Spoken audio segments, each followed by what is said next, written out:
olvide de suscribirse a mi canal y de regalarme un like para que YouTube recomiende esta aportación. Gracias. Hola, ¿qué tal amigos? Un enorme y gran saludo. El día de hoy tengo con ustedes esta aportación que vamos a denominarla la primera parte de 2 del broadcasting de abril de 2024. La vez pasada presenté el tema de conceptos, que es como un análisis de la introducción sobre lo que platicaron este individuo que es africano, de procedencia africana, junto con David Splane, que es miembro del cuerpo gobernante. Sin embargo, el día de hoy vamos a entender otros puntos de este broadcasting 2024 y ya me di cuenta que aparecieron 2 videos más dentro de la plataforma de la JW. Pero bien, en esta ocasión vamos a analizar puntos que, si bien he analizado algunos no, pero vamos a ver qué es lo que sale. Voy a tratar de ser lo más breve para que no sea un vídeo tan extenso. Y con esto damos inicio.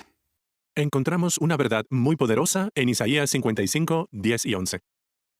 Porque tal como la lluvia y la nieve caen desde los cielos y no regresan allí hasta que saturan la tierra, haciéndola producir y brotar, dándole semillas al sembrador y pan al que come, ahora fíjense en esto.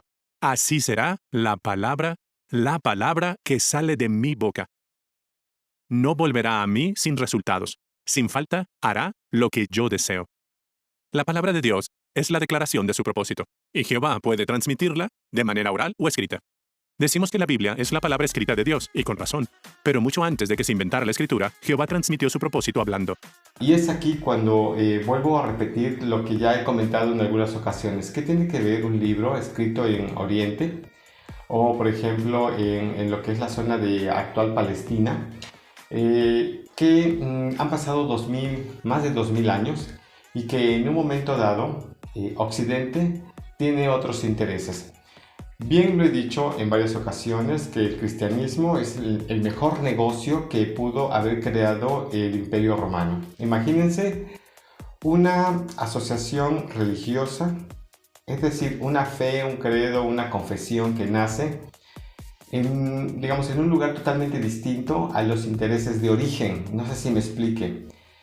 Jesús, el tal Jesús, era de origen judío.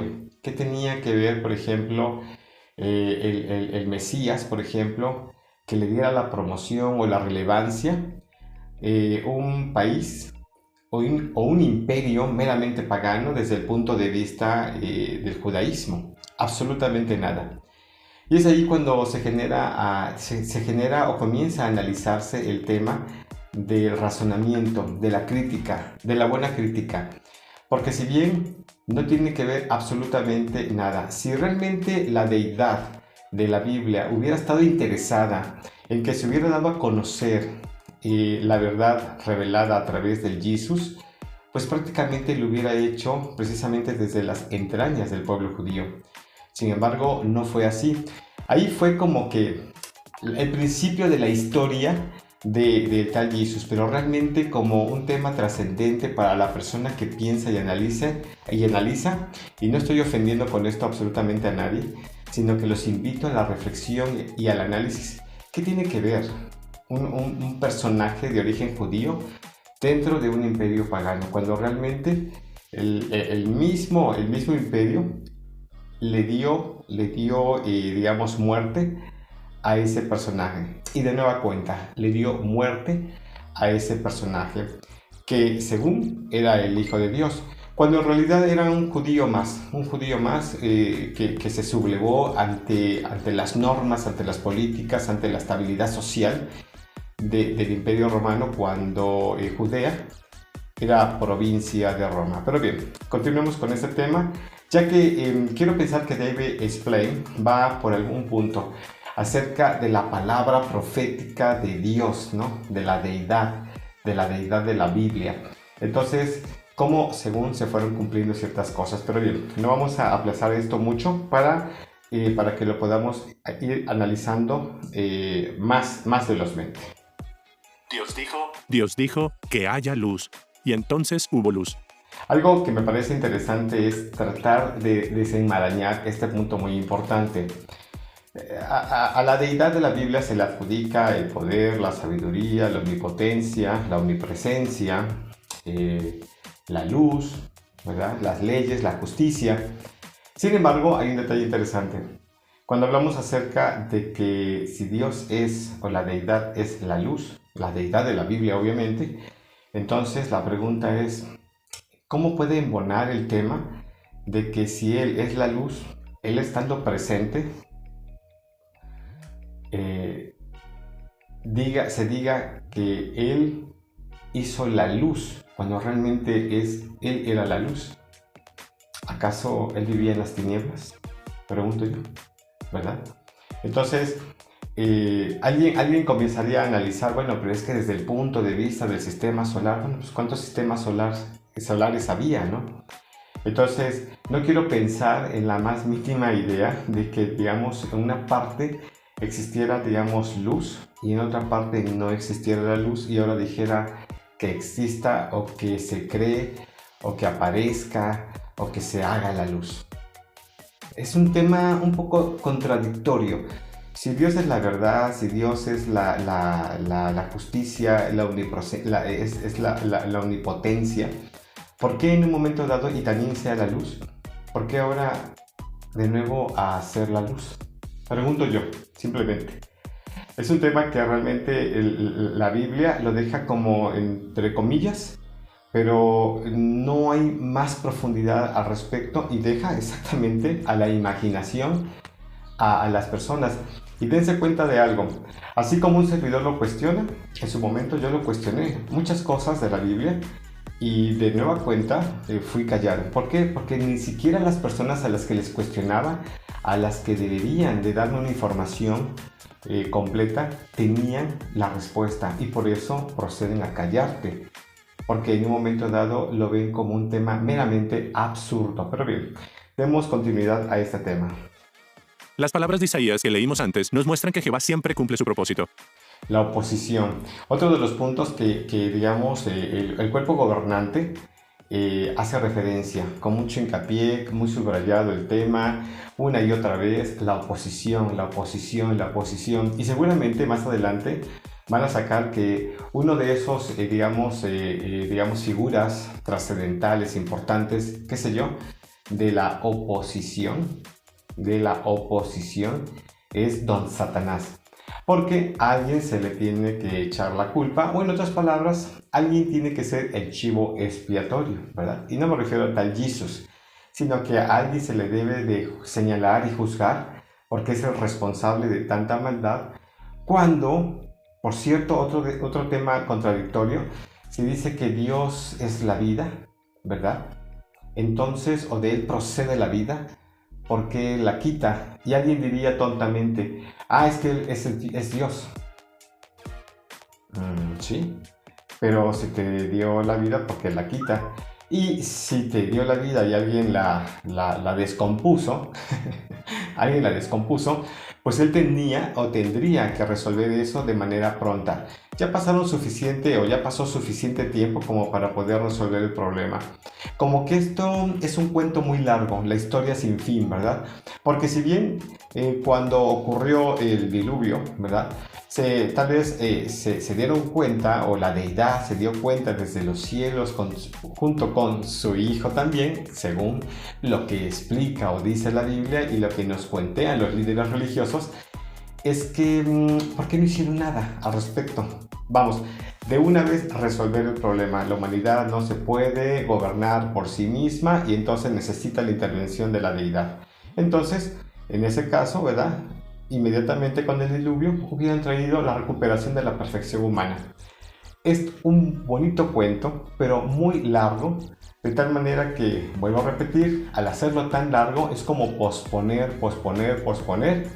Los líderes religiosos, los que están enseñando, con el paso del tiempo mueren y definitivamente vienen nuevas revelaciones, nuevos entendimientos, nuevos credos y definitivamente la Biblia seguirá dando para hacer más dinero o mejores negocios. Pero bien, continuemos con esta información. Así que por muy poderosos que parezcan los que se oponen a este propósito, la realidad es que siempre van a perder. Recordar esto nos ayudará cuando nos enfrentemos a enemigos que parezcan invencibles. Por eso hoy analizaremos algunos ejemplos que demuestran que Jehová siempre gana. Para empezar, viajemos a los días del rey Saúl. Jehová envió a Samuel para ungir al siguiente rey de Israel. y le dijo a Samuel lo que leemos en 1 de Samuel 16:1. Quiero que vayas a ver a Jesé el betlemita, porque yo mismo he elegido a uno de sus hijos para que sea rey. Así que David ocuparía el lugar de Saúl. Jehová lo había elegido a él. Y el propio Saúl llegó a enterarse de esto. De hecho, en 1 de Samuel 23:17, su hijo Jonatán le dijo a David, tú vas a ser rey de Israel. Y mi padre Saúl lo sabe muy bien. ¿Se acuerdan que la vez pasada hablaba del ungimiento, cuando hablaba de los conceptos? Por eso lo expliqué, el tema de conceptos acerca del ungimiento. Esto es lo que de alguna manera se le llamaría ungimiento. Por ejemplo, cuando en las diferentes, las diferentes monarquías a través de la historia, el sucesor recibía la corona y el cetro, eso era como de alguna manera representativa recibir el ungimiento. Recibía la autoridad, la potestad para que ahora sea o tenga el poder pleno de poder gobernar sobre un territorio. Ese es el ungimiento. Y es por ello que si no han visto esa aportación, voy a dejar aquí la miniatura para que se puedan dirigir el tema y entender por qué dije acerca del ungimiento. No lo dije por nada. Entonces, el ungimiento realmente no tenía absolutamente nada que ver con un tema de esperanza a vida celestial. Esto es un cuento también de la religión para darle ese plus y entonces hacer un mensaje, pues, híjole, muy, ¿cómo llamarlo? Muy de epopeya, ¿verdad? Algo fastuoso, tal como son las superproducciones, ¿verdad? Que se llevan a la pantalla grande. Pero bien, sigamos con esta información, amigos. Y además, el mismo Saúl le dijo a David una vez, sé muy bien que tú vas a ser rey. Pero aún sabiéndolo, Saúl intentó matar a David. Contaba con un ejército muy poderoso, y parece ser que también era un hombre muy fuerte. Aún así, la voluntad de Dios era que David fuera el rey, y Saúl lo sabía. Pero entonces, ¿por qué siguió Saúl persiguiendo a David? ¿Y contra quién estaba luchando en realidad? No solo contra David, estaba luchando contra Dios. Saúl estaba cavando su propia tumba.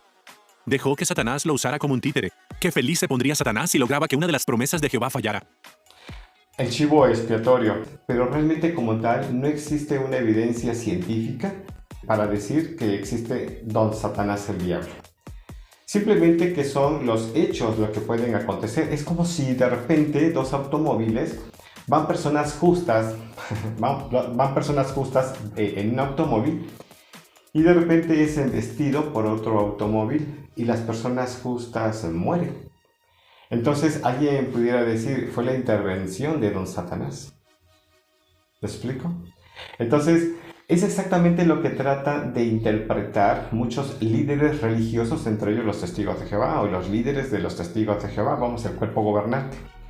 Tratan de encontrarle una razón por la cual, cuando los judíos fueron llevados al exilio babilonio, en el año 587, no 607, que es una fecha de mentira, es una fecha inventada por los testigos de Jehová, pues prácticamente no existía en medio de ellos una creencia como tal acerca de la existencia de un ser espiritual contrario a la deidad justa, al tal Jehová. De tal manera que la figura mítica de don Satanás, ese ser malvado, ¿sabes quién es el culpable de tanta maldad en el mundo? ¡El culpable es Satanás! Realmente no vino a incorporarse sino hasta el regreso de los judíos de Babilonia a su pueblo. De tal manera que incluso posterior al exilio, ¿verdad? Cuando Ciro, el persa, libera precisamente o conquista ahora Babilonia y permite el regreso de judíos precisamente a Judea. Es ahí cuando entonces comienza a integrarse dentro de su filosofía, dentro de sus creencias, dentro de sus líneas, de lo que se pudiera haber escrito al tal Satanás. Pero realmente como tal no existía antes. Y alguien reparará, ¿y el Génesis? Bueno, hay que entender cuándo fue escrito el Génesis. A ver, amigos, un dato interesante. Se dice que Moisés guardó la escritura, es decir, el Génesis, en su mente por la tradición oral y posteriormente fue escrita. Algunos piensan que fue en el siglo XV, otros en el siglo XIII. Todavía no hay una definición exacta de cuándo Moisés escribe, según en el desierto, el libro del Génesis. Sin embargo, hay un dato muy interesante. Si nos remontamos al siglo XVIII, cuando vivieron dos personas contemporáneas. Estamos hablando de Albert Einstein y también de William James Sidis, quien fue un niño prodigio estadounidense. Sus padres eran judíos de origen ucraniano, imagínense, también judío, según como el tal Moisés, que no existe ninguna evidencia histórica de su existencia. Por cierto, desde niño demostró poseer sorprendentes habilidades intelectuales de memorización, especialmente en las matemáticas y en el dominio de múltiples lenguas. Sin embargo, vamos a exponer a un tercer elemento, quien es Abraham Sperling, quien comenta que la calificación de William Sidis fue la más elevada jamás registrada, ya que, según el autor, su coeficiente intelectual estaba entre 250 y 300. Sin embargo, estas declaraciones siempre han sido muy discutidas y lo cierto es que no hay manera de corroborarlas. Pues imagínense si tenemos muy de cerca la historia de este individuo, de William Sidis, y por otro lado de Albert Einstein, y de alguna manera no se puede comprobar de forma comparativa su coeficiente intelectual, pues mucho menos la de un personaje que vivió hace ¿cuántos siglos atrás? La de Moisés. Y de alguna manera, ¿quién puede decir que guardó a cabalidad, con puntos y comas, por llamarlo de alguna manera, el Génesis de forma oral y posteriormente lo llevó a la escritura? ¿Con qué exactitud? Pero más que nada, ¿con qué credibilidad? ¿Qué piensan ustedes al respecto, amigos? De tal manera que muchos libros fueron de la Biblia, o más bien dicho, toda la Biblia fue escrita por inspiración divina. Y hay que entender que ha existido una reepigrafía, una reescritura, a eso me refiero, y que en un momento dado, pues muchas cosas de las que antes no se creían fueron adaptadas e insertadas a la nueva noción de conocimiento que tenían los judíos posterior al exilio babilonio. Interesante el tema, pero continuemos con esta información. Pero al final, la palabra de Dios se cumplió. David llegó a ser rey. ¿Y quién reemplazaría a David cuando llegara el momento? Esa decisión la tenía que tomar Jehová, y así lo hizo. En 1 de Crónicas 22, 9 y 10, leemos lo que Jehová le dijo a David. Mira, vas a tener un hijo. Su nombre será Salomón. Estableceré con firmeza el trono de su reinado sobre Israel para siempre. Así que, Salomón sería el siguiente rey de Israel. ¿Podría alguien evitar que eso pasara? Adonías, otro hijo de David, lo intentó, pero fracasó. Las monarquías, por ejemplo, siempre tenían que intervenir, por ejemplo, la iglesia. Posterior al nacimiento de la iglesia católica en Roma, en el siglo IV, pues prácticamente se adoptó, por ejemplo, a la fe cristiana como un tema meramente de, de bendición, de ungimiento. Es decir, Dios designaba al rey a través del clero, y de alguna manera quien ponía, la corona o el cetro, otorgaba el cetro, era, un miembro del clero, por lo regular. De tal manera que esto le daba el distintivo de ungimiento. Pero no tenía nada que ver con el tema, por ejemplo, de que si recibía o no recibía la vida celestial. Entonces, las monarquías, por ejemplo, de la antigüedad y posterior al siglo IV, tenía mucho que ver el clero en el tema de la asignación o designación de un nuevo rey, aunque existían políticas para establecer al sucesor. Pero bien, continuemos con esta información. ¿Por qué? En 1 de Reyes 2.15 leemos lo que él mismo admitió. El reinado se me escapó de las manos y pasó a ser de mi hermano porque Jehová quiso que fuera suyo. Si Adonías pensaba que podía luchar contra Jehová y ganar, estaba muy equivocado. Jehová les prometió a los israelitas que les daría la tierra de Canaán como herencia. Pero los cananeos tenían otros planes. Aunque sabían todo lo que Jehová había hecho en Egipto, de todos modos lucharon contra él. ¿Y qué pasó? Aprendieron por las malas que los que luchan contra Jehová al final siempre pierden. Y si vamos ahora a los días de Jesús, ¿qué personas importantes lucharon contra Dios? Quizá pensemos en el rey Herodes el Grande. Sí, no estoy equivocado. Lo que tratan de explicar, por ejemplo, aquí el cuerpo gobernante con este broadcasting, es acerca de la oposición. ¿Hacia dónde va el tema, verdad? La oposición de don Satanás. Y seguramente posteriormente dirán de sus secuaces, es decir, de las huestes celestiales, pero también especialmente los apóstatas, ¿verdad? Que se tratan de oponer a la voluntad de la deidad. Pero bien, sigamos con esto. ¿En el sumo sacerdote judío Caifás? ¿O tal vez en el gobernador romano Poncio Pilato? Ahora hablaremos de ellos. Primero, Herodes el Grande. Vayamos a Mateo, capítulo 2, versículos 1 y 2. Unos astrólogos visitan al rey Herodes y le hacen una pregunta muy extraña. Ahí dice, después de nacer Jesús en Belén de Judea, En los días del rey Herodes, resulta que vinieron a Jerusalén unos astrólogos de Oriente y preguntaban, ¿dónde está el que nació rey de los judíos? Fíjense, rey de los judíos, porque vimos su estrella cuando estábamos en Oriente y hemos venido a rendirle homenaje. Aquí hay algo raro, ¿no creen? A estos astrólogos no les había hablado ningún ángel, pero ahora ven una luz brillando en el cielo y llegan a la conclusión de que ha nacido el rey de los judíos. Claro, qué lógico. ¿Quién creen que les metió esa idea en la cabeza? El culpable es Satanás. Dentro de este cuento, por ejemplo, acerca del nacimiento del tal Jesús, que lo visitaron, por ejemplo, en primera instancia los pastores, un tema un tanto inquietante, un tema un tanto, digamos, curioso, más bien dicho eso, curioso, ya que hay que recordar que Mitra, también dentro de la mitología, Mitra, los primeros que lo visitan, los primeros que van y le dan alabanza al tal Mitra, fueron pastores, ¿verdad? Y otro dato interesante es que también, por ejemplo, Mitra recibe regalos de unos reyes que eran astrólogos. Qué curioso, ¿verdad? Entonces, digamos, esta creencia que era persa, tenía origen persa, de alguna manera se fue transmitiendo y cómo se ve reflejado precisamente en la mitología también del nacimiento del tal Jesús, el Salvador de la humanidad. También a Mitra se le consideró el príncipe de salvación. Wow. Qué similitudes, ¿no? Vamos, Mitra nace también de una mujer virgen. Qué curioso. Lo visitan los pastores, lo visitan también astrólogos, le llevan regalos, ¿verdad? También fueron conducidos precisamente por una estrella para llegar precisamente a Mitra, no a Jesús, a Mitra. Qué interesante, qué curioso. Y también muere por la salvación de este mundo, pero más que nada se le considera también como el príncipe, un príncipe de paz. También a Jesús, ¿verdad? Qué curioso. Pero bien, la réplica de las mitologías se ve también reflejado en la Biblia.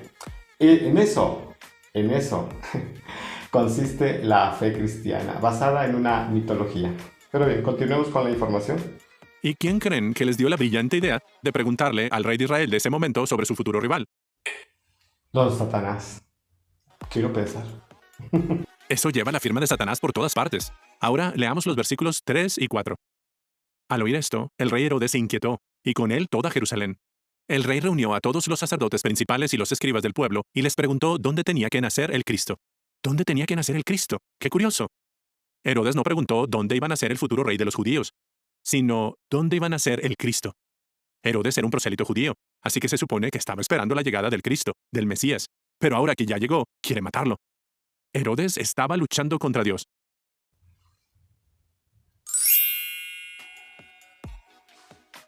Es que, vamos, si se lo propusiéramos esto a un judío para su interpretación, su análisis, nos diría algo totalmente diferente. Es que esta es la forma que lo explica el Nuevo Testamento. Sin embargo, ¿lo creen los judíos? Porque hay que recordar que Jesús era judío. Hay que entender las cosas de su origen.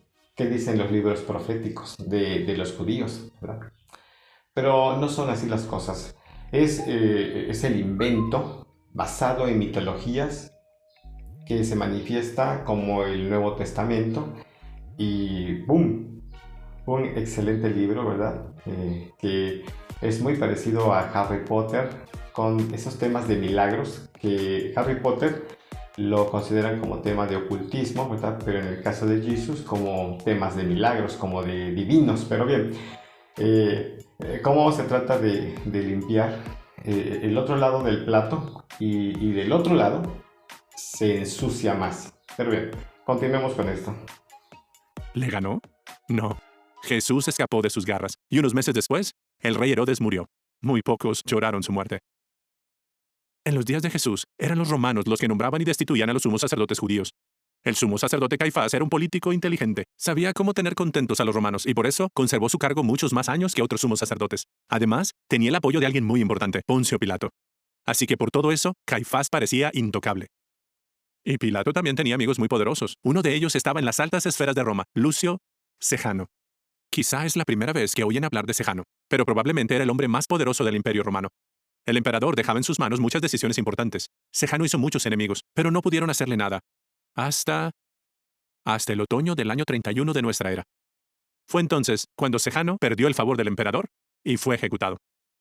Después de eso, el emperador ordenó que cualquiera que hubiera sido amigo de Sejano tenía que ser ejecutado. Yo me pregunto algo muy interesante, muy importante, es si realmente, digamos, Jesús o Jesús hizo milagros, por ejemplo, incluso de sanación, ¿por qué en lugar de ser considerado un delincuente, lo hubieran captado para preguntarle acerca de cómo hacía eso? Si hubieran escrito varios libros, en aquel tiempo papiros, si hubieran escrito rollos, ¿verdad? Si hubieran escrito respecto al tema de esa evolución, sobre cómo era posible que él, si tuviera el poder, ¿verdad?, de sanar, curar a las personas de sus enfermedades o incluso de levantar muertos. Realmente Roma no deja nada escrito al respecto, por ejemplo, como un tema de evidencia trascendental, la vida del tal Jesús, ¿no? Para Roma, es más, fue un X que murió de nueva cuenta como un delincuente. Esto es el bonito cuento donde la Biblia no se acopla precisamente a la historia. No se acopla. Habrá algunos puntos que sí haga referencia, ¿no? Por ejemplo, el dominio de Roma y de Judea como provincia, ¿no? El dominio de Roma sobre Judea, ya que Judea era provincia.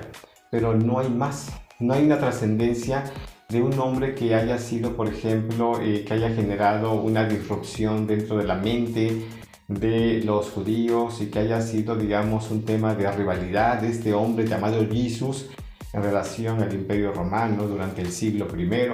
No hay nada absolutamente. Entonces, de nueva cuenta, un bonito cuento que la historia de la Biblia, aunque se escribió bajo las faldas del Imperio Romano, les faltó ese detalle esencial, ¿no? De generar precisamente esa compenetración para que uno al otro fueran temas meramente bibliográficos y de referencia, una referencia cruzada, a eso me refiero, pero bien, no es así. ¿Cómo creen que se sintió Pilato? Seguro que estaba muerto de miedo. Como vimos, él y Sejano habían estado muy unidos. Entonces, 1 año y medio después de la muerte de Sejano, ¿qué creen que estaba pensando Pilato cuando los gobernantes judíos le gritaron: "Si dejas libre a Jesús, es que no eres amigo de César"? Hay referencias, por ejemplo, referencias bibliográficas acerca de lo que pudo haber pensado, pudo haber dicho, pero está documentado.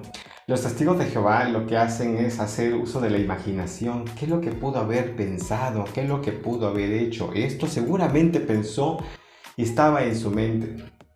¿Pero está documentado? No está documentado.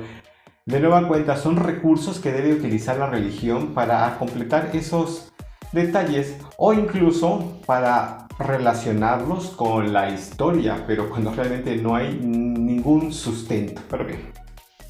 Algunos eruditos creen que una de las razones por las que Pilato ordenó la ejecución de Jesús fue para proteger su puesto. ¿Y lo logró? No. Es verdad que no le pasó nada al principio, pero menos de 4 años después de condenar a Jesús a muerte, se metió en problemas y le ordenaron ir a Roma. Como ya no tenía ningún amigo influyente, Pilato perdió su puesto de gobernador romano.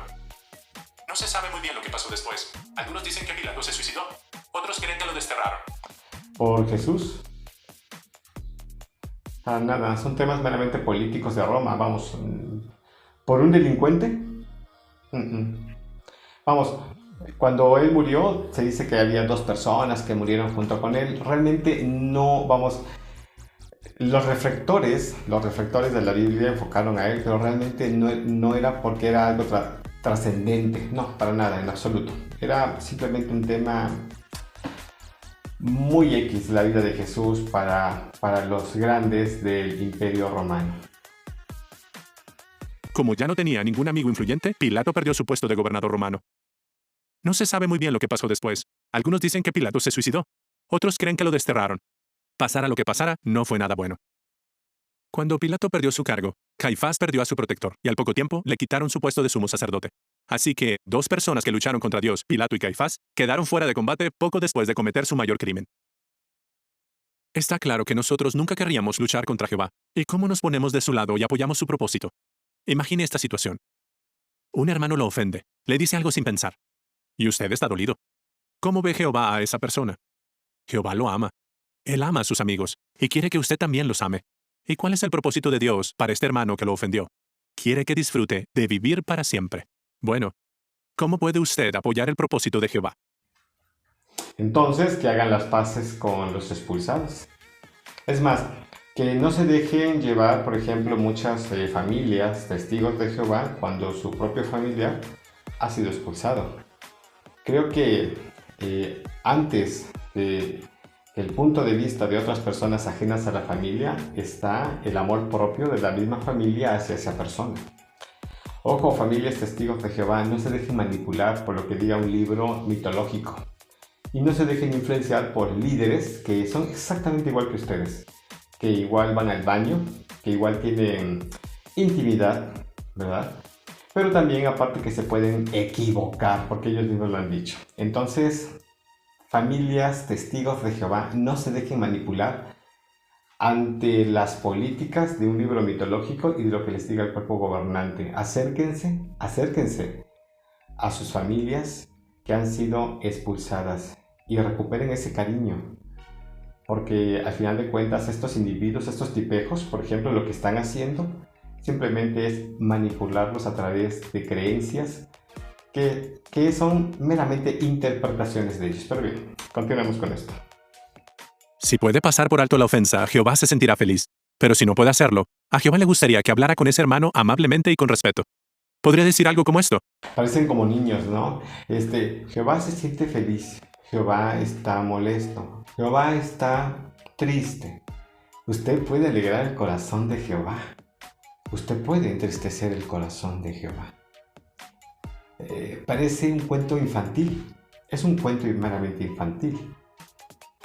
Esa deidad, por ejemplo, de la que no se ha manifestado después de haberse escrito este libro llamado la Biblia hace muchísimo tiempo, miles de años, pues sigue sin presentarse, ¿verdad? Sin hacer absolutamente nada. Entonces, pero mucha gente que es más abusada que usted, por ejemplo, llamados líderes religiosos como los testigos de Jehová, vamos, el cuerpo gobernante de los testigos de Jehová, tiene la capacidad de poder manipular su mente. Así es que libérese de cualquier líder religioso, de cualquier fe o credo religioso. La verdad, es una sugerencia porque esa es la mejor manera de poder liberarse y poder activar su pensamiento crítico y trabajar de acuerdo a la activación de ese pensamiento crítico. De hacer las cosas, vamos, de acuerdo a lo que usted considere que es correcto. No se deje manipular, esa es la sugerencia. Quizá estoy siendo demasiado sensible, pero lo que me dijiste el otro día me dolió. Sé que no querías hacerme daño, pero me quedo más tranquilo si te cuento cómo me sentí. ¿Se imagina lo contento que se pondrá Jehová si el hermano reacciona bien y vuelven a ser amigos? En Mateo capítulo 18, Jesús contó la historia de la oveja perdida. Un hombre tenía 100 ovejas y una de ellas se perdió. El pastor dejó a las otras 99 en el campo y se esforzó mucho por encontrar a la oveja que se había perdido y traerla de vuelta al rebaño. ¿Se acuerdan, por ejemplo, que esta ilustración o parábola la enseñan mucho acerca de aquellas personas que se alejan de la deidad, que son expulsadas? Pues eso exactamente. Vamos, poco a poco van suavizando el tema acerca de los expulsados, que ahora sí se les puede hablar. Ahora, al parecer, comienzan a suavizar el tema acerca de lo que precisamente les asesoró la agencia publicitaria. ¿Cómo ven?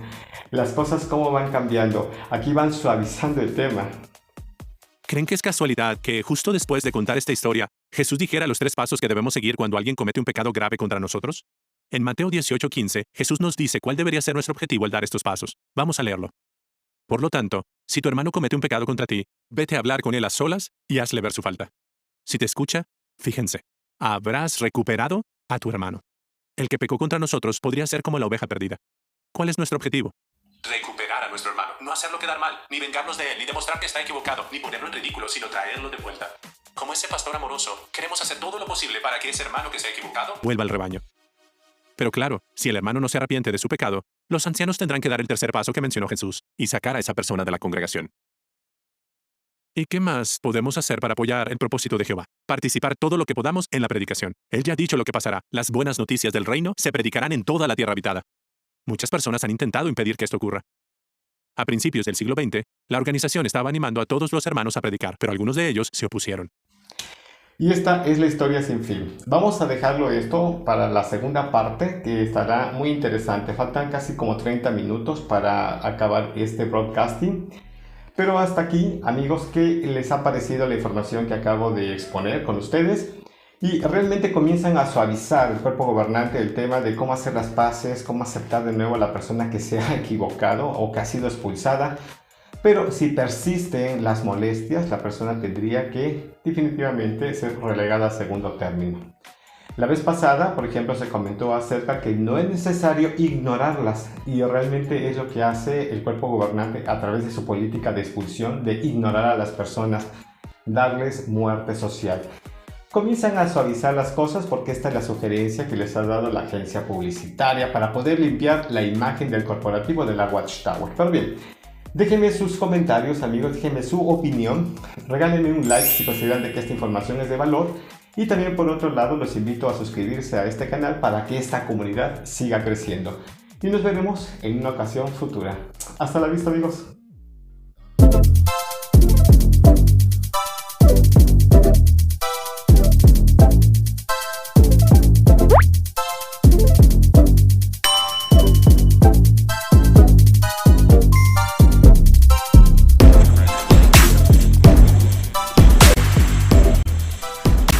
No se olvide de suscribirse a mi canal y de regalarme un like para que YouTube recomiende esta aportación. Gracias.